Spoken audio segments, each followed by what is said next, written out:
Now, more than ever, it is vital that we hear from our civilian leaders, understand where they're taking the department and the joint force, and today we have the unprecedented opportunity and honor to hear directly from the Secretary of War and our Commander-in-Chief. Together, you and I and our civilian leaders have the honor of leading the finest military in the world, and we must seize every opportunity every day to prepare our joint force for the future. I am deeply humbled to serve with each and every one of you. And now it is my distinct honor to introduce our nation's Secretary of War, the Honorable Pete Hegseth. Thank you, Mr. Chairman. Thank you. Please take your seats.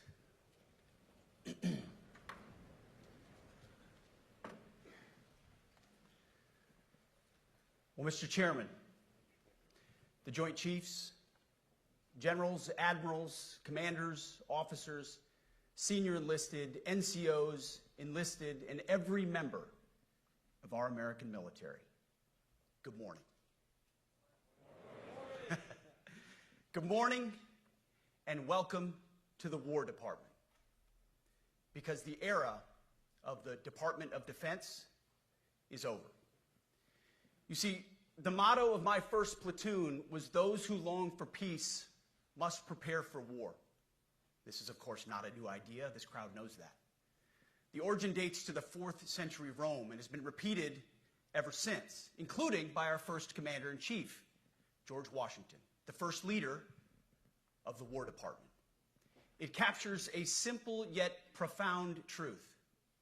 To ensure peace, we must prepare for war. From this moment forward, the only mission of the newly restored Department of War is this: warfighting, preparing for war and preparing to win, unrelenting and uncompromising in that pursuit. Not because we want war, no one here wants war, but it's because we love peace. We love peace for our fellow citizens. They deserve peace, and they rightfully expect us to deliver it. Our number one job, of course, is to be strong so that we can prevent war in the first place. The President talks about it all the time. It's called peace through strength. And as history teaches us, the only people who actually deserve peace are those who are willing to wage war to defend it. That's why pacifism is so naive and dangerous. It ignores human nature and it ignores human history. Either you protect your people and your sovereignty, or you will be subservient to something or someone. It's a truth as old as time. And since waging war is so costly in blood and treasure, we owe our republic a military that will win any war we choose, or any war that is thrust upon us. Should our enemies choose foolishly to challenge us, they will be crushed by the violence, precision, and ferocity of the War Department. In other words, to our enemies, F-A-F-O. If necessary, our troops can translate that for you. Another way to put it is peace through strength, brought to you by the warrior ethos. And we are restoring both. As President Trump has said, and he's right, we have the strongest, most powerful, most lethal, and most prepared military on the planet. That is true, full stop. Nobody can touch us. It's not even close. This is true largely because of the historic investments that he made in his first term, and we will continue in this term. But it's also true because of the leaders in this room and the incredible troops that you all lead. But the world, and as the chairman mentioned, our enemies get a vote. You feel it, I feel it. This is a moment of urgency, mounting urgency. Enemies gather, threats grow. There is no time for games. We must be prepared. If we're going to prevent and avoid war, we must prepare now. We are the strength part of peace through strength. And either we're ready to win or we are not. You see, this urgent moment, of course, requires more troops, more munitions, more drones, more Patriots, more submarines, more B-21 bombers. It requires more innovation, more AI in everything and ahead of the curve. More cyber effects, more counter-UAS, more space, more speed. America is the strongest, but we need to get stronger and quickly. The time is now, and the cause is urgent. The moment requires restoring and refocusing our defense industrial base, our shipbuilding industry, and onshoring all critical components. It requires, as President Trump has done, getting our allies and partners to step up and share the burden. America cannot do everything. The free world requires allies with real hard power, real military leadership, and real military capabilities. The War Department is tackling and prioritizing all of these things. And I'll be giving a speech next month that will showcase the speed, innovation, and generational acquisition reforms we are undertaking urgently. Likewise, the nature of the threats we face in our hemisphere and in deterring China is another speech for another day, coming soon. This speech today, as I drink my coffee, this speech today is about people. And it's about culture. The topic today is about the nature of ourselves. Because no plan, no program, no reform, no formation will ultimately succeed unless we have the right people and the right culture at the War Department. If I've learned one core lesson in my 8 months in this job, it's that personnel is policy. Personnel is policy. The best way to take care of troops is to give them good leaders committed to the warfighting culture of the department. Not perfect leaders, good leaders.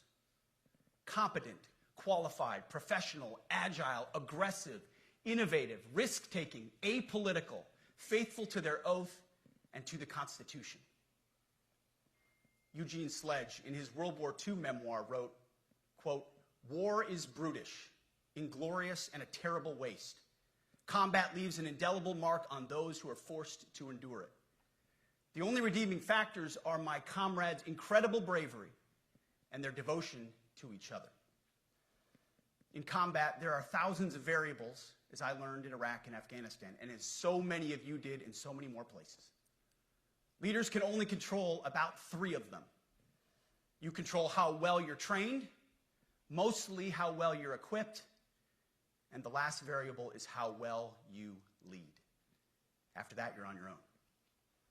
Our warfighters are entitled to be led by the best and most capable leaders. That is who we need you all to be.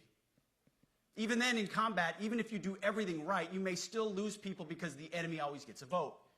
We have a sacred duty to ensure that our warriors are led by the most capable and qualified combat leaders. This is one thing you and I can control. And we owe it to the force to deliver it. For too long, we have simply not done that. The military has been forced by foolish and reckless politicians to focus on the wrong things. In many ways, this speech is about fixing decades of decay. Some of it obvious, some of it hidden.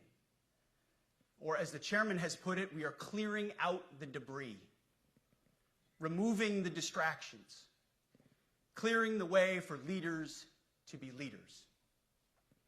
You might say we're ending the war on warriors. I heard someone wrote a book about that. For too long, we've promoted too many uniformed leaders for the wrong reasons, based on their race, based on gender quotas, based on historic so-called firsts. We've pretended that combat arms and non-combat arms are the same thing.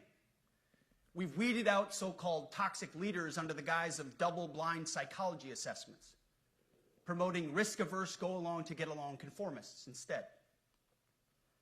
You name it, the department did it. Foolish and reckless political leaders set the wrong compass heading. and we lost our way. We became the woke department, but not anymore. Right now, I'm looking out at a sea of Americans who made a choice when they were young men and young women to do something most Americans will not, to serve something greater than yourselves, to fight for God and country, for freedom and the Constitution. You made a choice to serve when others did not, and I commend you. You are truly the best of America. But this does not mean, and this goes for all of us, that our path to this auditorium on this day was a straight line, or that the conditions of the formations we lead are where we want them to be. You love your country, and we love this uniform, which is why we must do better. We just have to be honest.